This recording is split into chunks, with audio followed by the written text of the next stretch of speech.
بالله من الشيطان الرجيم بسم الله الرحمن الرحيم فآت ذا القربى حقه والمسكين وابن السبيل ذلك خير للذين يريدون وجه الله وأولئك هم المفلحون هل أتاك حديث ضيف إبراهيم المكرمين إذ دخلوا عليه فقالوا سلاما قال سلام قوم منكرون فراغ إلى أهله فجاء بعجل سمين فقربه إليهم قال ألا تأكلون اللهم صل على محمد وآل محمد افضل صلواتك وبارك وسلم انك حميد مجيد باب اکرام الضیف وخدمته اياه بنفسه وقوله تعالى ضيف ابراهيم المكرمين حدثنا عبد الله بن يوسف اخبرنا مالك عن سعيد بن ابي سعيد المقبري عن ابي شريح الكعبي ان رسول الله صلى الله عليه وسلم قال من كان يؤمن بالله واليوم الاخر فليكرم ضيفه. ہم میں سے جن لوگوں نے جلسہ سالانہ خدمت کا انداز دیکھا ہے، اللہ تعالیٰ کے فضل سے مجھے قادیان میں ہجرت سے پہلے بھی اور ہجرت کے بعد بھی اور ربوہ میں بھی، انگلستان کے سالانہ جلسے میں بھی، جرمنی کے سالانہ جلسے پہ بھی اور امریکہ میں 3 سال وہاں کے سالانہ جلسے پہ بھی خدمت کے، مہمان نوازی کے غیر معمولی انداز اور طریق دیکھنے کا موقع ملا اور انتہائی بشاشت اور خوشی پیدا ہوتی تھی کہ احمدی نوجوان، احمدی بچے، احمدی بڑے، احمدی خواتین کس طرح مہمانوں کا اکرام کرتے ہیں، کس طرح مہمان نوازی کا حق ادا کرتے ہیں. ایسے ایسے غیر معمولی واقعات سامنے آتے تھے، دکھ اٹھا کر، تکلیف اٹھا کر، ساری ساری رات جاگ کر، سارا دن کام کر کے اپنے کھانے کی کوئی پرواہ نہ کرتے ہوئے مہمانوں کی عزت اور احترام اور مہمانوں کی خدمت کا جذبہ نظر آتا تھا. یہاں بھی ربوہ میں بھی ایک دن وہ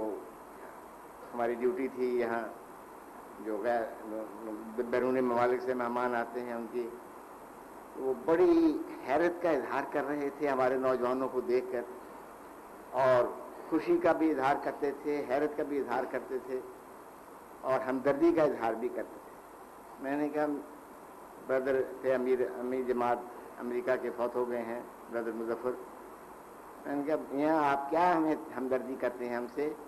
ہماری تو یہ 3 دن یا یہ چند دن جو خدمت کے ہیں، سارا سال میں انتہائی خوشی کا جو دن ہوتے ہیں ہمارے وہ یہ دن ہیں. اور اللہ تعالیٰ کے فضل سے حضور صلی اللہ علیہ وآلہ وسلم کی جو مہمان نوازی کا نمونہ اسوہ حسنہ تھا، حضرت مسیح موعود علیہ السلام کا جو اسوہ حسنہ تھا، وہ جماعت کے نوجوانوں میں پایا جاتا ہے. خصوصاً میں نے مشاہدہ کیا ہے، ہو سکتا ہے میرا مشاہدہ کمزور ہو، کہ 2 طبقات جماعت کے نوجوانوں کے ایسے تھے جن میں خدمت مہمان اور اکرام ضیف کا جذبہ غیر معمولی تھا. ایک تو جماعت کا طالب علم، ہائی اسکول کا طالب علم ہو، مدرسہ احمدیہ کا طالب علم ہو، جامعہ کا طالب علم ہو، ٹی آئی کالج کا طالب علم ہو، کسی ادارے کا بھی جو احمدی طالب علم تھا وہ جان لڑا دیتا تھا اپنے مہمانوں کی خدمت کے لیے جلسہ سال میں. اب وہ نظارے ہم یہاں دیکھنے سے محروم ہیں، کچھ عرصے سے اللہ تعالیٰ اس کو بحال کرے. دوسرا یہ میرا مشاہدہ ہے،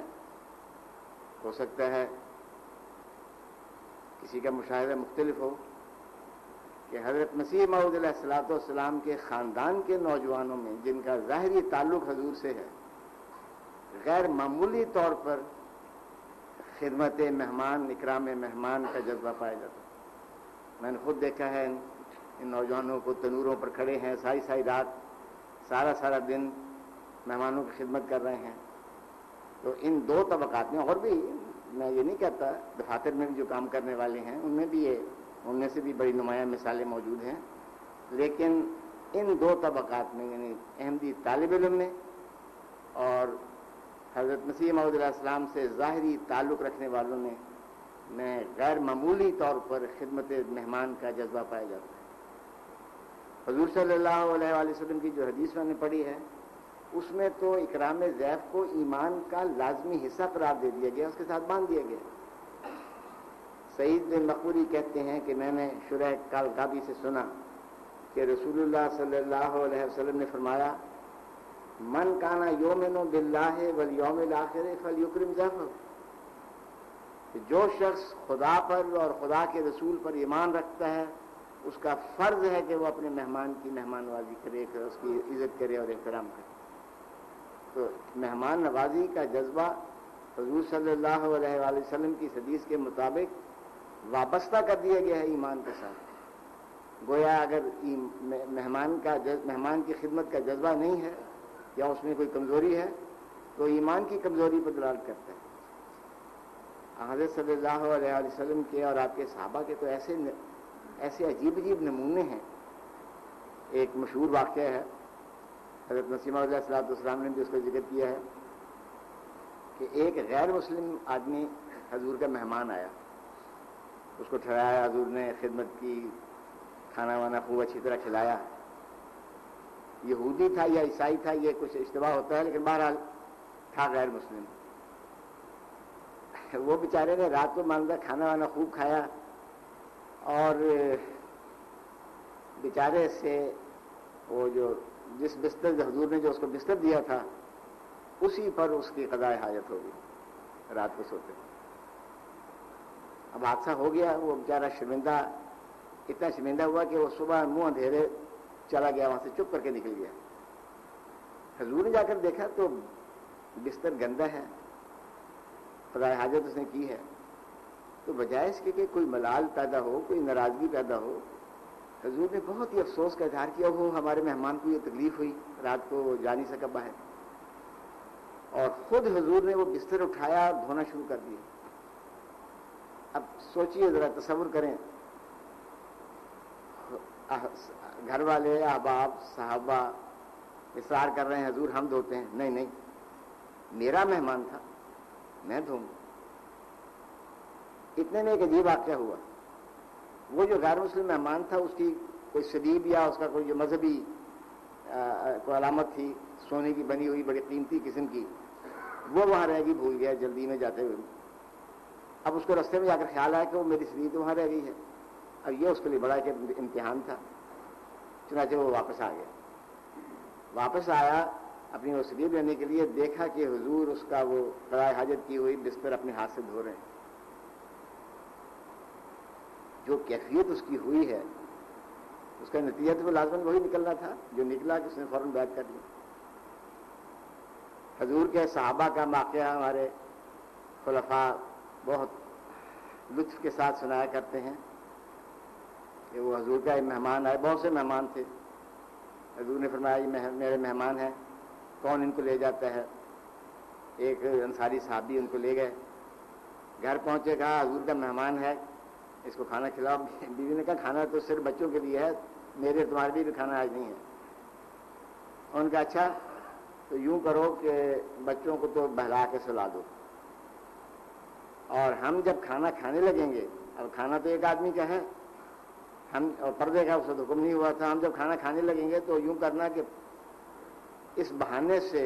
کہ میں ذرا چراغ ٹھیک کر دوں، اس کو بجھا دینا۔ اب وہ اٹھا، جب کھانا کھانے کے لیے بیٹھے تو اس میں بیوی اٹھی کہ کھانا تو تھوڑا تھا، ان کو پتا تھا، تو کھانا انہوں نے کھانے سامنے رکھا اور چراغ ٹھیک کرنے کے بہانے وہ اٹھی اور چراغ بجھا دیا، اور کہا میں چراغ، انہوں نے نہیں، مہمان نے کہا کہ تکلف کی بات نہیں، کھا لیتے ہیں، اس طرح کھا لیتے ہیں۔ مہمان کھانا کھا رہا ہے اور یہ میاں بیوی دونوں چسکا لے رہے ہیں، جس طرح کہ بڑا مزدار کھانا کھا رہے ہیں، آواز نکال رہے ہیں۔ صبح حضور کی خدمت میں حاضر ہوئے تو حضور نے فرمایا کہ رات کو اللہ تعالیٰ بھی ہنس پڑا تمہارے اس فعل۔ تو مہمان نوازی کا عجیب جذبہ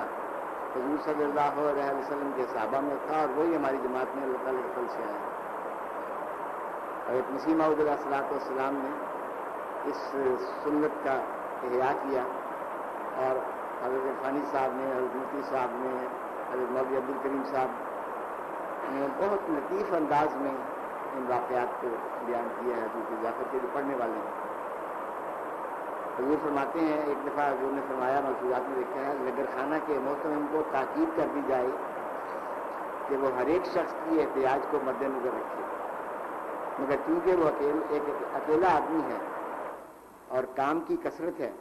ممکن ہے کہ اسے خیال نہ رہتا ہو، اس لیے کوئی دوسرا شخص یاد دلا دیا کرے۔ کسی کے میلے کپڑے وغیرہ دیکھ کر اس کی تواضع سے دستکش نہ ہونا چاہیے، کیونکہ مہمان تو سب یکساں ہی ہوتے ہیں، اور جو نئے ناواقف آدمی ہیں تو یہ ہمارا حق ہے کہ ان کی ہر ایک ضرورت کو مد نظر رکھیں۔ بعض وقت کسی کو بیت الخلاء کا ہی پتہ نہیں ہوتا تو اسے سخت تکلیف ہوتی ہے، اس لیے ضروری ہے کہ مہمانوں کی ضروریات کا بڑا خیال رکھا جائے۔ اللہ تعالیٰ بھلا کرے حضرت عرفانی صاحب کا، انہوں نے بڑی خدمت کی ہے جماعت کی تاریخ کو مرتب کرنے میں اور حضرت مسیح موعود علیہ السلام کی سیرت کو ہمارے سامنے پیش کرنے میں۔ وہ فرماتے ہیں، اکرام ضیف انبیاء علیہ السلام کی سنت میں داخل ہے، اور حقیقت میں یہ خلق کامل طور پر ان میں ہی پایا جاتا ہے، اور پھر اس کا کامل ترین نمونہ حضرت صلی اللہ علیہ وسلم کی اسوہ حسنہ اور آپ کے بروز حضرت مسیح موعود علیہ السلام میں موجود ہے۔ خدا تعالیٰ کی ایک مخلوق ان کے پاس بغرض حصول ہدایت آتی ہے، اور وہ حق کے پہنچانے کے لیے اپنے دل میں ایک جوش اور تڑپ رکھتے ہیں، اور پھر سنت اللہ کے موافق ان کی مخالفت بھی شدید ہوتی ہے، مگر ہر حالت میں وہ اپنے مہمانوں کے آرام اور خاطر مدارات میں کبھی فرق نہیں کرتے، اور ان کی انتہائی کوشش یہ ہوتی ہے کہ ان کے مہمانوں کو آرام ملے۔ حضرت مسیح موعود علیہ السلام کو تو خصوصیت سے اس کی طرف توجہ تھی،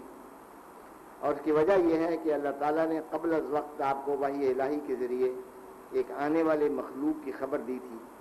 اور فرما دیا تھا کہ تیرے پاس دور دراز سے لوگ آئیں گے، اور ایسا ہی فرمایا تھا، لا تصائر بخلق اللہ ولا تسم من الناس۔ غرض یہاں تو پہلے ہی سے مہمانوں کے بکثرت آنے کی خبر دی گئی تھی، اور پہلے ہی سے اللہ تعالیٰ نے آپ کے قلب کو وسعت اور دل میں حوصلہ پیدا کر رکھا تھا، اور مہمان نوازی کو آپ مہمان نوازی کے لیے گویا آپ بنائے گئے تھے۔ اب میں آپ کی زندگی کے واقعات میں انشاءاللہ العزیز دکھاؤں گا کہ آپ نے کس طرح مہمان نوازی کا حق ادا کیا اور ایک اسوہ حسنہ اکرام ضیف کا چھوڑا۔ حضرت مسیح موعود علیہ السلام کو خدا تعالیٰ نے جس خاندان میں پیدا کیا،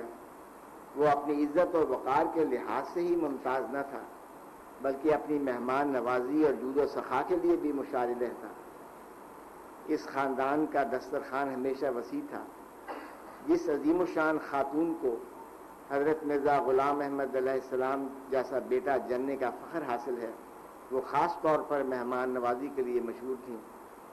قادیان میں پرانے زمانے کے لوگ ہمیشہ ان کی صفت کا اظہار کیا کرتے تھے،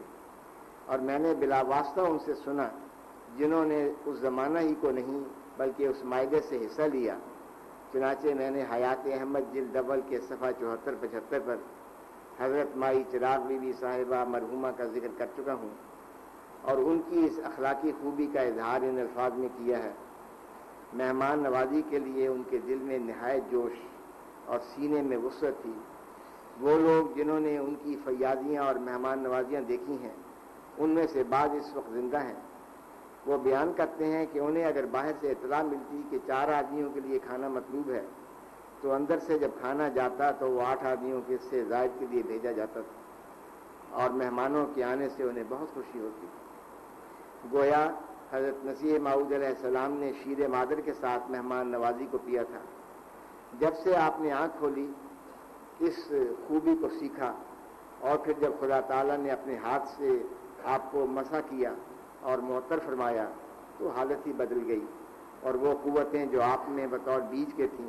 ایک بہت بڑے درخت کی صورت میں ظاہر ہوئیں۔ اللہم صلی علی محمد۔